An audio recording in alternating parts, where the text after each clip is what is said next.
Okay, I'll speak loudly. Sorry, this microphone's not great. That's all right. Congrats on the win. Just where are your concerns with this team's ability or inability to close out games once again? We saw that today. Yeah, I mean, there's I know the want to is there, Heather. I'd say the want to is definitely there. I think we're learning and growing through some of these. We got to do a better job taking care of the football, and then the penalties hurt us. That combined on the offensive side, and then defensively, I thought we did some good things in the last drive, and then the big given fourth and long in the big two big passes back to back. So I think again an opportunity for us to learn. Thanks, Coach. Appreciate it. Sure. Hey, Sean, congrats on the win. I understand that being 8-3 is more important than really any reason that you might not be 8-3. But to follow up on Heather, to what extent does that give you that teachable or coachable thing on the closing out and how you address it maybe going forward, just knowing what it means for this team to not let teams back in games, because at some point that can bite you. Yeah, I mean, we definitely can clean some things up, Vic, to your point, in the fourth quarter there. Again, it comes back to the ball. The ball keeps people in games. And we didn't do a good enough job with the ball. And we had some penalties there. And again, just to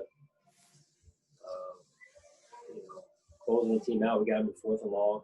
So we got to do a better job there as well. I do think there was a lot of good things, and it is good. It's hard to win this league, man, and you know it. So it's good to be 8-3. And one more, Sean, on mindset, because you know this as well as anybody. You preach that on so many levels. Can that be a mentality that you said the desire is there? Can you ask for more than that in terms of players just understanding what it means to keep control all the way through and not do a thing to mess it up when you're up by 18 or whatever? Yeah. Well, if I'm laying on the ground, one of these days, you'll know why. Don't know why. Okay. You'll know why. It would be nice, Vic. It would be nice. I know. Look at this. I came to Buffalo with a full head of hair. I had a full head of hair when I met you guys, right? All right. Good. Thank you. Yeah. Hey, Sean, Matt Bove here. I guess you talk about the self-inflicted wounds and you talk about, the things that are keeping the other team in a game. For you, what is the most frustrating? What self-inflicted wound is the one that, gets you the most fired up, I guess? Really all of them, because they all factor into the game. So, look, we came off the bye, we got to win. And yeah, we've got a lot of things to clean up, which and I got on the tail end of Josh's call there, he hit it, right? So a lot of things to clean up. That's why we go back to work, go back to practice, and that's why we coach, and we got a great group of guys who I know are going to come back with a growth mindset and attack it head on there. I know, no football team is complete and you've never arrived, but does it say something that in a day when you guys didn't play your best, especially down the stretch, you were still able to get a win? Feel good about that. Yeah, you're right. I don't want to get into really, that too much though. Again, I feel good about the win, man. These are hard to come by, really hard, and that's a good football team.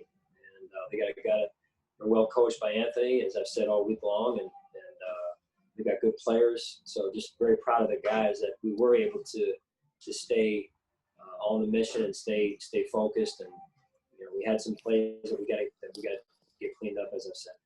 Thank you, Sean. Yep. Hey, Sean. Question on Brian Winters. You guys said a few guys were in the mix this week. He gets his 9th start. How would you say he's been performing, not only today, but, now 9 games into the season with you guys? How would you say he's been doing? Yeah, look, he's a veteran player that, he's come in and done a nice job. And he continues to get on the same page with the other guys now. We've got a little bit of continuity from one game, I guess. Real proud of the way he's embraced how we do things here. He's been really in one spot his whole career, and in the division at that. So I really appreciate the way he's embraced us here, and he's added to who we are. And as you mentioned, that continuity piece, Is there some excitement in the building to now have this maybe group of 5 and maybe see what they can do over the course of a few games together? Yeah, that's a good thing, right? When you can have guys that play together, they've communicated together, they know looks, they know how each other's going to fit off each other, and that's always positive. Thanks, Sean. Sure.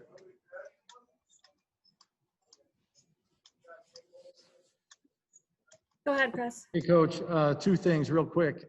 First, can you just comment on how your defensive effort seemed to morph and change to what was needed in the game? For example, you may not have gotten sacks in the first half, but you were hurrying Justin Herbert's kind of timing of his plays. You were forcing a lot of incompletions. And then in the second half, when some adverse circumstances got thrown at your defense, just the way they were able to respond every single time, particularly in the fourth quarter. Yeah, I thought that was very impressive, Chris. I thought Leslie and the staff did a great job during the week, shaping a good game plan with good communication, and the players embraced it. And they spent a lot of time this week. That's a good offense, right? And they've been hot, and with weapons all over. And then getting Eckler back, I think, was a big jolt for them, and in a good way. And our guys rose to the challenge. So that's what we got to do every week. Sorry. And then on the other side of the ball, just the balance that you felt your run game provided for the offense as a whole today. Yeah, that was big. We go from, I think, 50-some yards in the first half to, 173. Is that what it was? Somewhere thereabouts, in the second half. And I'm proud of the offensive line, the backs, and Coach Dates and the way he handled it. Thanks, Coach. Coach, how proud are you of the way that your team has progressed defensively? It seemed like early on in the season, everybody was kind of freaking out, and you kind of said, we need to be – it's early in the season. Was this how your team has progressed going up against top offenses the last 3 games? How proud are you of the way they've stayed disciplined and kind of come together? Yeah, I tip my hat to the defensive staff, Coach Frazier and the defensive staff and the players, led by Tremaine and our front, and then – you're looking at a back end that's done some good things also. So they're really starting to play well together and get on the same page. And I think that's a credit to all of them.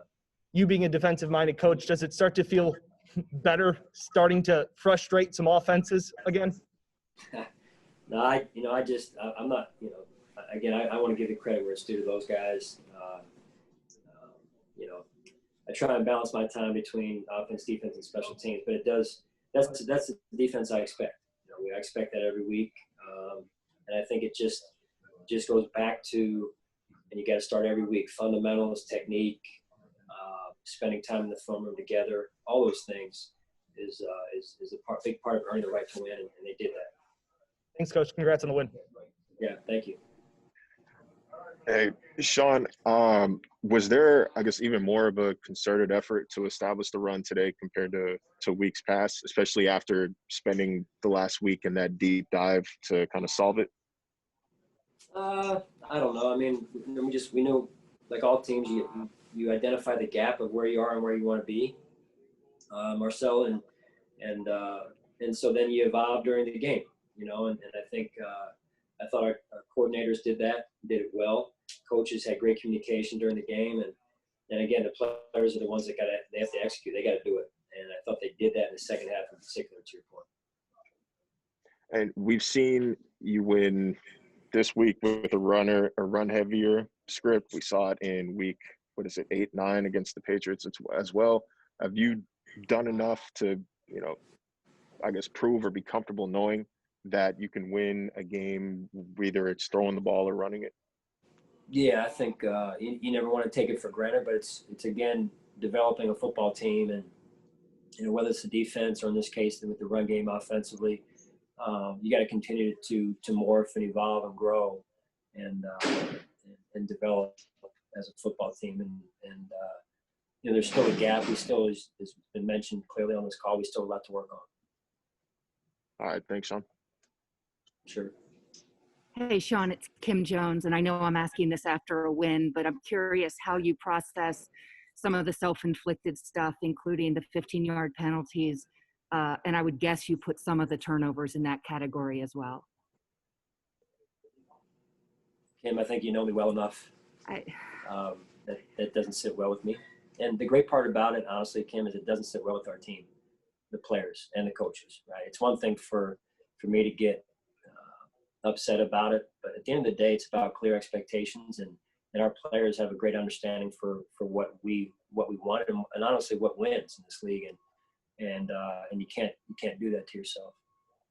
Your players who came on, at least this Zoom I'm on, almost sounded like they lost the game. I mean, I think that you can take it to heart, right? Yeah, I know my team. I know our team, Kim, and that's the great part about these guys and these gals is whether it's our staff. I'm talking just staff, not just the coaching staff, but everyone knows we've gotten to the point where we know what people know what's expected, and you can't do that and expect to win games. You're living dangerously, and so look, at the end of the day, there's always things to work on. It's certainly good to come out with the win against a good football team.